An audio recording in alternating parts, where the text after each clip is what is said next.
ಎಲ್ಲರಿಗೂ ನಮಸ್ತೆ. ನೀರಿನ ಮಹತ್ವದ ಬಗ್ಗೆ ಒಂದೆರಡು ವಿಚಾರಗಳನ್ನು ಹಂಚಿಕೊಳ್ಳಬೇಕು ಅಂತ ಅನಿಸಿತ್ತು. ಅದಕ್ಕೆ ಈ ವಿಡಿಯೋ ಮಾಡ್ತಾ ಇದ್ದೇನೆ.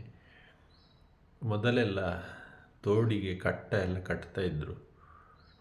ಆ ಕಟ್ಟವನ್ನು ಆಧುನಿಕ ತಂತ್ರಜ್ಞಾನದ ಮುಖಾಂತರ ಒಂದು ಹೈಡ್ರೋಲಿಕ್ ಸಿಸ್ಟಮಲ್ಲಿ ಕಟ್ಟಿದರೆ ನೀರಿನ ಮಟ್ಟವನ್ನು ತನ್ನಷ್ಟಕ್ಕೆ ಅದು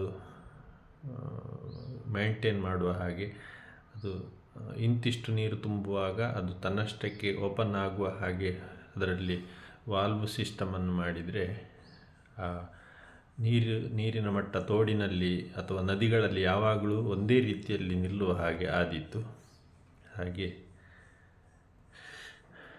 ಹೈಡ್ರೋಲಿಕ್ ಸಿಸ್ಟಮಲ್ಲಿ ಆಧುನಿಕ ತಂತ್ರಜ್ಞಾನಗಳಲ್ಲಿ ಕಟ್ಟಗಳನ್ನು ಕಟ್ಟಿದರೆ ನದಿಗಳಲ್ಲಿ ಅಥವಾ ತೋಡಿನಲ್ಲಿ ಎತ್ತರಕ್ಕೆ ನೀರಿನ ಮಟ್ಟ ತುಂಬುವ ಹಾಗೆ ಆದೀತು. ಅದರಲ್ಲಿ ಹೊಯ್ಗೆ ಕೂಡ ಸಂಗ್ರಹ ಆಗ್ತದೆ. ಆವಾಗ ಹೊಯ್ಗೆಯನ್ನು ಶೇಖರಣೆ ಸಹ ಮಾಡ್ಬೋದು.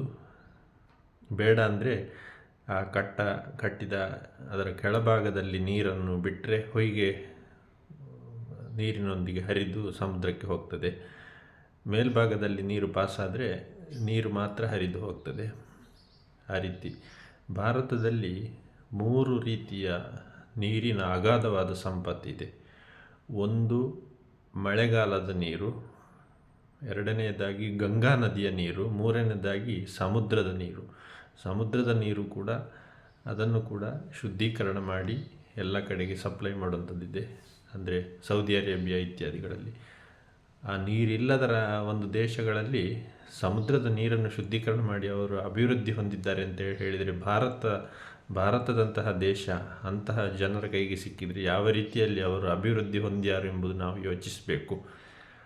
ಗಂಗಾ ನದಿಯನ್ನು ಕೂಡ ನಾವು ಇಡೀ ಭಾರತ ದೇಶದಲ್ಲಿ ನೀರಿನ ಕೊರತೆ ಆಗುವ ಸಮಯಕ್ಕೆ ಒದಗುವ ರೀತಿಯಲ್ಲಿ ಪೈಪ್ಲೈನ್ ಎಲ್ಲ ಅಳವಡಿಸಿ ಅದನ್ನು ಉಪಯೋಗ ಮಾಡಬಹುದು. ಹಾಗೆ ಈಗ ಸದ್ಯದ ಮಟ್ಟಿಗೆ ನಾವು ಈ ಕಟ್ಟುವಿಕೆಯನ್ನು ಅತ್ಯಂತ ಆಧುನಿಕ ತಂತ್ರಜ್ಞಾನದಲ್ಲಿ